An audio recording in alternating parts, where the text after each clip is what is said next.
le président de la République en tout cas décidé na mu def ko li nga xam ne moom mooy garde des Sceaux, ministre de la justice man sama commentaire dans ce sens là day nekk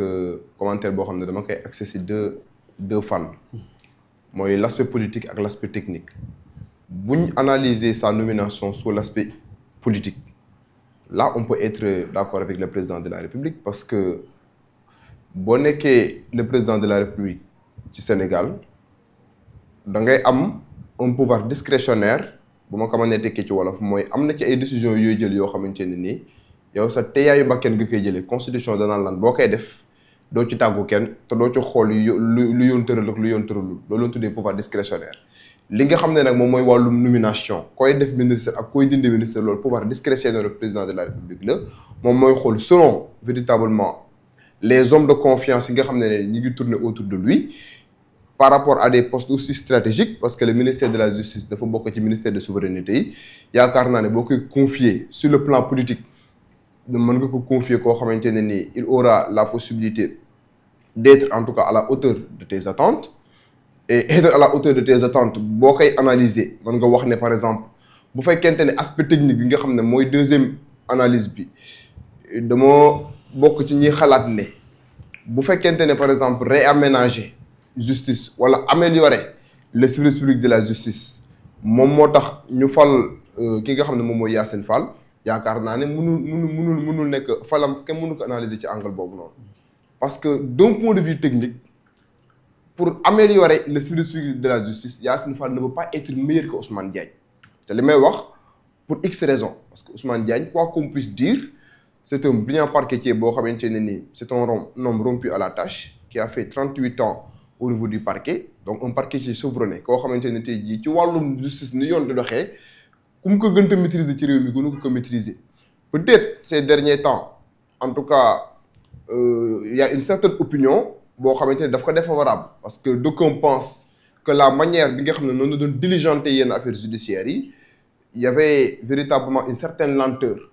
une certaine inertie en tout cas dans la manière dont ils diligentaient les procédures judiciaires mu nekk loo xamante ne nii les patriotes la plupart en tout cas des patriotes partagé wuñu woon point de vue boobu parce que ñoom li ñu jàpp mooy justice ni muy doxee dafa yeex te ñoom ils ont besoin en tout cas que les choses s'accélèrent d'un point de vue technique argument boobu doo ci d'accord parce que je tiens à rappeler que ministre bi wax na assemblée nationale lu am solo nee na leen le temps de la justice n'est pas le temps des autres peut-être boo ko waxee ñu ne nos juristes yi phrase boobu la ñuy bëgg a rayé mais loolu moo am parce que en matière de justice tout est paramétré par des délais du leen na loo xam ne yow ministre bi yaay xëy nga ne dem leen ngeen jàpp diw wala diw kat tëj leen ko 5 ans wala dara lépp question de délai la lépp dañ ko calibré y a le code pénal qui est là y a le code de procédure pénale y a la constitution y a des règles à respecter et préalablement à ces règles là yi nga xam ne moom lay cité am na ci yenn dossiers yoo xam ne boo ko bëggee instruire wala nga bëgg cee enquêter mais c'est des années-lumière mën na jur même 2 mandats et le ministre en tant que technicien du droit il a compris que nekkul course de vitesse course de fond la léegi nag comme que posture bi nga xam ne ni am na ko en tant que homme de droit rompu à la tâche en tout cas impressionné wul le parti au pouvoir bu ma waxee le parti au pouvoir j'ai fait allusion aux militants yi nga xamante ne ni dañ doon décrier avec une certaine véhémence li nga xam ne moom mooy posture du ministre bi et je crois que le président de la République en prenant la décision de le démettre de ses fonctions me remplacer ak Yacine Fall le président de la République il a plus pris en considération l'aspect politique que l'aspect technique parce que aspect technique bi bu ñu ci yemoon Yacine Fall ne peut pas être meilleur que Ousmane Diagne peut-être maintenant comme que elle vient véritablement d'accéder à ce poste-là garde des Sceaux on verra est-ce que moom il sera là elle aura la capacité de rehausser en quelque sorte li nga xam ne moom mooy le service public de la justice ce qui nécessite véritablement un très bon entourage parce que justice du ay caaxaan dafa da ngay jiite ñoo xamante ne nii c'est des magistrats c'est des avocats des huissiers des notaires donc des acteurs yoo xamante ne tey jii nii c'est des gens chevronnés donc est-ce qu'il aura la possibilité est-ce qu'elle aura une capacité managériale de gérer tout ça donc on va véritablement juger son travail donc à l'aune des actes yi nga xam ne moom dina ko poser mais li ma mën a wax en guise de conclusion pour bañ a guddal mooy le choix qui a été porté sur Yacine Fall est plus politique que technique parce que aspect technique bi Ousmane Diagne moo ko gën a maîtriser maintenant on verra maintenant sur quelle base le président de la République décidé bàyyi sénégalais yu bari ñoo xamante ne tey jii ci wàllum justice am na seen xam-xam màcc na ci am na ay agrégé am na ay avocat am na ay magistrat mais le président de la République a choisi de prendre Yassine Fall mu jox ko li nga xam ne tey jii moom mooy garde des Sceaux je peux dire sans risque de me tromper que le choix n'est pas hasardeux c'est-à-dire dans l'entendement du président de la République am na lu tax moom mu def loolu nag mën na ma wax ne mënul nekk leen loo xamante ne nii c'est sur des dañ ko basé si ay critères yu techniques mais dañ ko basé si ay critères yoo xamante ne nii lu politique la du reproche nag parce que aussi boo nekkee président de la République dara empêché de tey ji nga def politique parce que au-delà du fait que nga jiite toute une nation da nga am benn parti politique boo xam ne moom moo porté ce projet bu fekkente ne par exemple nag parfois parti politique boobu noonu da lay imposer wala par exemple danoo am benn gis-gis bu wooroo par rapport ak yenn choix yi nga xam ne defoon nga ko ba nga revenir ci choix yooyu noonu donc lépp loo xam ne ni jël nga ko en tant que acte rek ak bépp nomination boo xam ne def nga ko rek yaakaar naa ne dans l'avenir da nga koy assumer parce que sénégalais dinañ juger seen bopp ci li nga xam ne tey jii moom mooy les résultats maintenant par rapport au cas Maître Bamba Cissé je crois que là je suis d'accord avec le président de la République à 100% parce que Maître Bamba Cissé même certains tentent de dire que moom il est en connivence avec le Premier ministre c'est un pastéfien en quelque sorte mais je dis à ces gens-là que ñoom xamuñu Maître Bamba Cissé même bu fekkente ne il fut ou bien il est toujours l'avocat de Ousmane Sonko mais c'est un avocat brillant mais au-delà de sa posture d'avocat brillant c'est un homme rigoureux loyal mais aussi quelqu'un boo xamante ne il est très calibré ci li ci ay décisions donc mën na maa am njort bu rafet ne ministère bi ñu ko jox nii mu nekk ministère bu am solo parce que intérieur moom mooy gérer li nga xam ne moom mooy la sécurité publique donc il aura véritablement les coups de franche pour mën ko doxal dans la légalité sans pour autant tey jii mu comportement boo xamante ne tey jii nii dina jeter en pâture réputation bi nga xamante ne Sénégal yàgg na ko xamel parce que poste la boo xamante ne ni boo ko politiquee rek yow boo yaakaaree ne askan wi ngeen nax sa bopp ngeen nax parce que lépp day tombé waat ci kaw pouvoir tey bu la defee ministère de l'intérieur nga koy politiquer peut-être di nga am kenn koo xam ne yaa ngi koy neexal mais lépp day retourné waat sa kaw moo tax poste la boo xam ne boo koy jox da nga koy jox nit koo xamante ne ni ku pondéré la koo xamante ne ni il est au-dessous de la mêlée comme on a l'habitude de le dire et il saura prendre les bonnes décisions yoo xamante ne ni du nekk en contradiction avec la légalité donc yaakaar naa ne par rapport au cas Bamba Cissé mën na ma am espoir parce que c'est un homme que je connais mën na ma am espoir ne il aura la possibilité véritablement d'exercer avec brio li nga xam ne moom mooy ministère boobu. xam naa dinañ ñëwaat ci aspect technique yi Djibril dama lay bàyyi yow tamit sa impression bi nga gisee changement yi nga xam te apporté nañ ko ci gouvernement bi rawatina secteur yu ci demee justice ak intérieur. effectivement donc xam nga pour man réaménagement bi suite logique la parce que dañoo jógee ci benn gouvernement Sonko 1 dem ci gouvernement Sonko 2 maintenant nag xam nga ki nga xam ni moom dafa am benn profil institutionnel ak ki nga xam ne dafa am benn profil politique du benn ndax ki nga xam ne dafa am benn profil institutionnel. boo jëlee parce que ci gouvernement Sonko 1 bi boo xoolee nguur gi dafa yegg si fekk fi 12 ans de dérive de Macky Sall boo xam ne dañ doon instrumentaliser justice bi donc justice bi amoon benn fragilité ak tamit ministère de l'intérieur donc bi ñu yeggsee li ñu njëkk a def ci poste ministère régalien yooyu noonu dañoo dem jëli ji ay profils yi nga xam ne ce sont des profils institutionnels mooy maanaam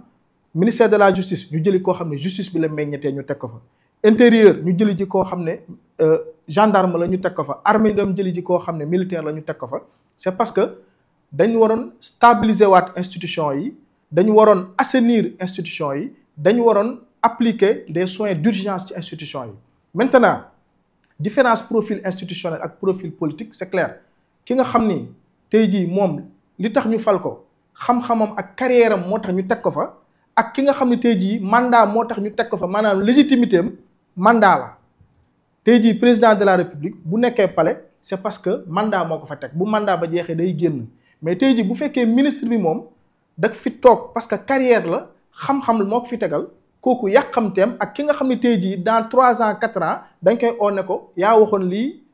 foo ci toll mënut a nekk benn dafa mel ni kuy seetaan match championnat ak match amical du benn match amical mun nga fa am victoire wala nga am fa défaite bu match ba jeexee amul benn enjeu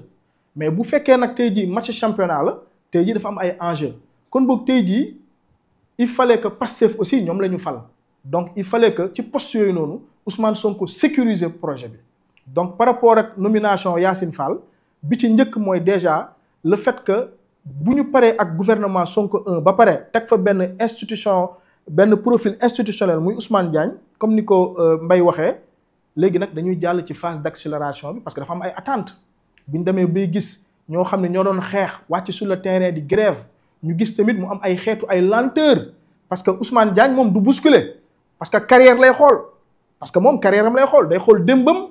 ak tagg yi ñu ngi koy tagg du ko jaral mu yàq tey donc day jël temps am mais kooku lijjantiwul 2029 moom 2029 ak 2052 la yemale kenn du ko bousculer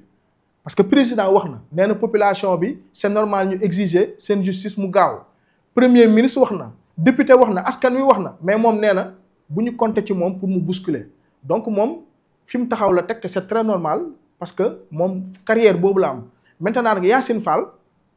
dafa am fu ñu ko jëlee parce que tey jii il faut savoir que poste ministère de la justice c'est un poste boo xam ne c'est politique tey jii boo jëlee ku mel ni Yacine Fall pourquoi ñu jël Yacine Fall ñëw yóbbu ko justice parce que Yacine Fall dañ ko préparer quelque part parce que fa lañ ko jëlee dañ dem jëli ji ko diplomatie parce que diplomatie foofu tamit tension la xeex day am Mauritanie ñu ne la réfugié yi fii dugg na fii nga dem réparer donc Yacine Fall aussi tamit buy ñëw ci justice bi dafay indaale benn expertise ak benn expérience boo xam ne carrière am da ko koy jox mais aussi tamit passage bi mu jaar ministère de la diplomatie loolu tamit am na xam-xam bu ma koy may comme ça mu mën a permettre xam nu muy communiquer ak justice bi parce que dañuy wax ne juge moom buy joxe décision président mënu ci dara premier ministre mënu ci dara parce que ci libre décision lay joxe. voilà intime conviction lay joxe juge am que ça soit Ousmane Diagne ne fa Yacine Fall ne fa juge moom intime conviction lay joxe. maintenant lan mooy changement bi tey jii gis nañu ne premier ministre dafa jël justice bi plus grande hiérarchie gouvernementale da ko yéegal ba ci kaw mooy lan la c'est-à-dire que léegi justice bi gouvernement bi tey jii buñ doon voté waat buñ doon indiwaat gouvernement Sonko 3 li wër te wër mooy justice bi lañ koy njëkk a jugé mooy lan mooy résultat yi mu am ci dossiers yi parce que gis nañ ñun ñëpp ne dossiers yi dafa xaw a yéex. da nga jàpp ni kon tey Yacine Fall choix sur Yacine Fall mooy accélérer dossiers yi. ah mais ça parce que ils ont un mandat électoral 2029 soreetul c'est dans 4 ans 3 ans te nag mënuñ fal Pastef te Pastef du gouverner tey Pastef la ñu fal Pastef dafa war a sol yëre bi parce que yëre bi Pastef lañ ko nattal Pastef lañ ko nattal pantalon bi Pastef lañ ko nattal te nag mënu maa comprendre ñu nattal la yëre ba pare nga bëgg a jël yëre boobu dénk ko keneen maintenant nag Ousmane Diagne fekkee na fi assise de la justice am na ay conclusions yu ci am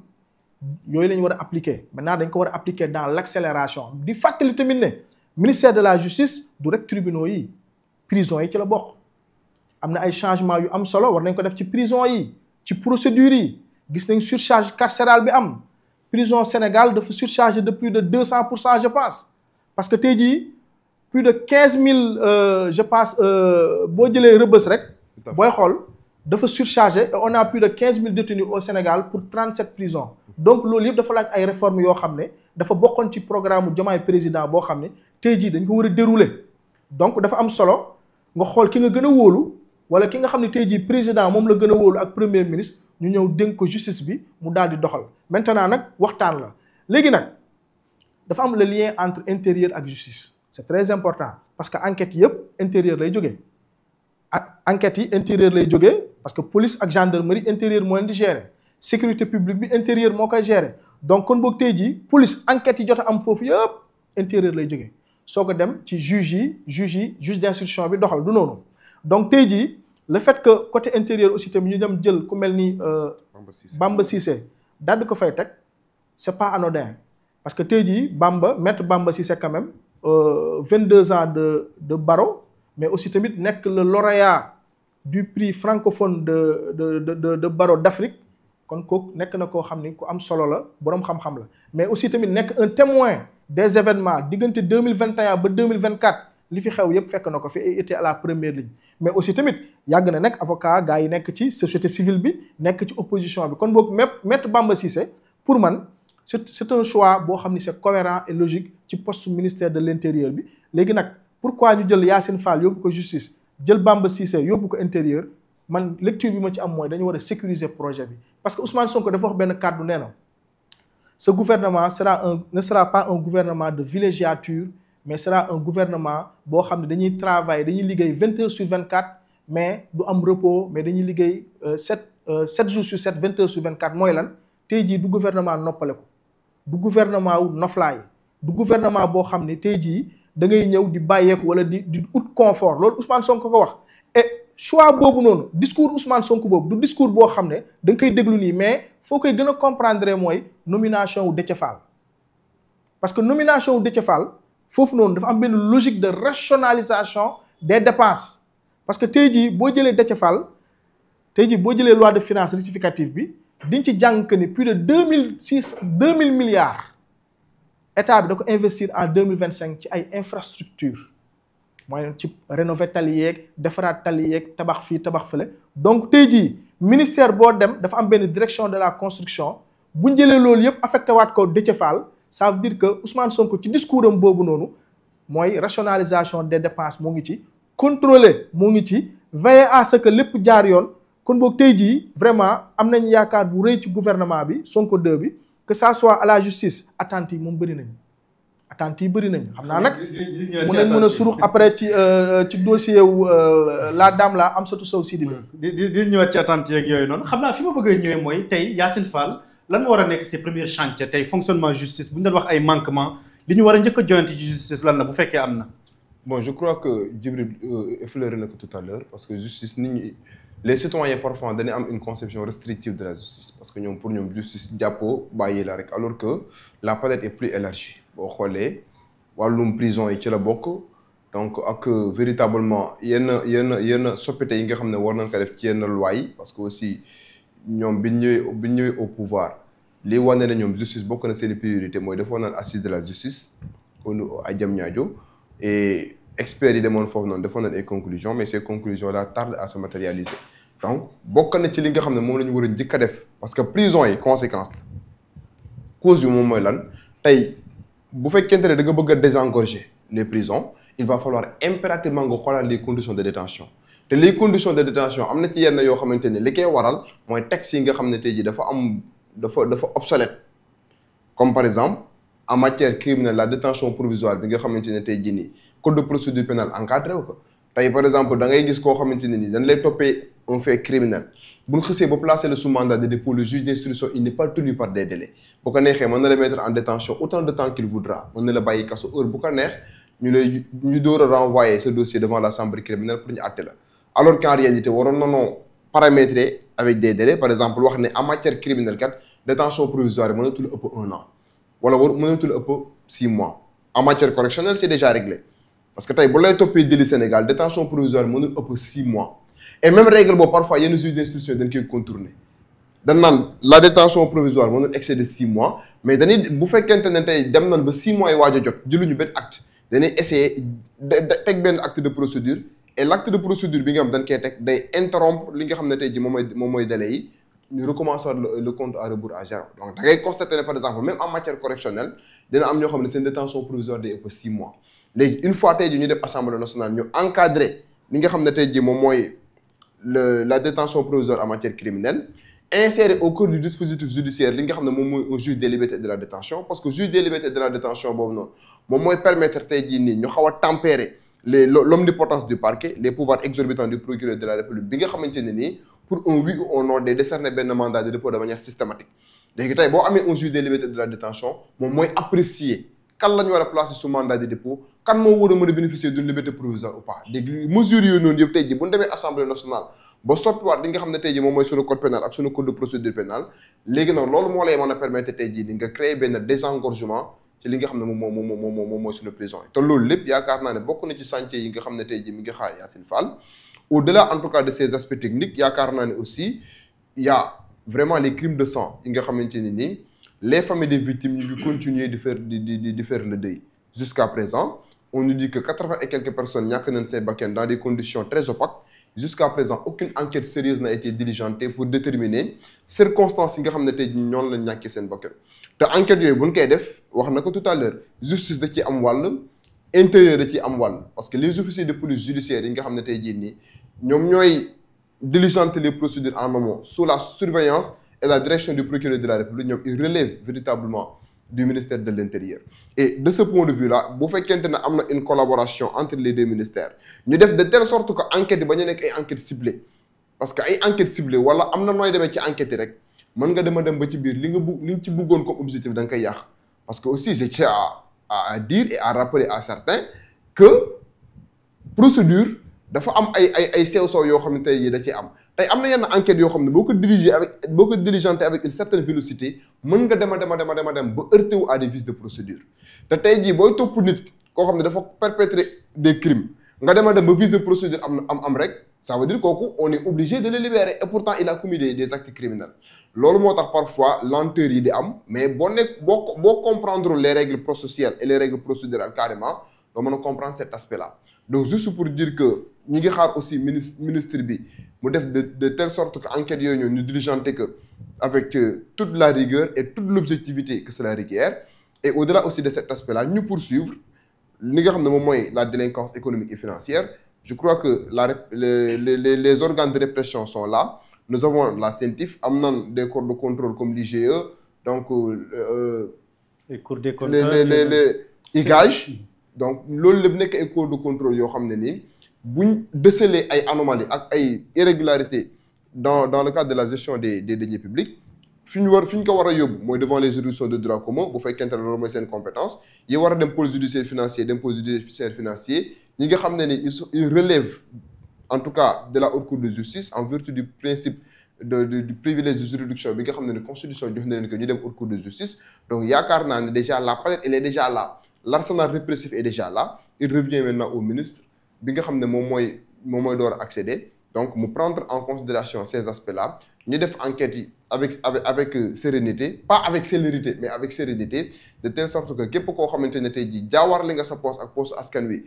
ñu mën la traduire devant les juridictions répressives nga delloo xaalis bi daan yi ci war ñu teg la ko te aussi ñi nga xam ne tey jii ñoom ñooy les martyrs ñàkk seen bakkan juste parce que doon revendiquer véritablement un droit politique démocratique donc ñooñu aussi ñu def de telle sorte que seen famille yi nga xam ne tey jii ñu ngi continuer def le deuil ne serait-ce que pour rendre leen justice ñu organiser en tout cas li nga xam ne moom mooy procès yooyu donc je crois que le ministre a du pain sur la planche et à partir du moment où elle sera accompagnée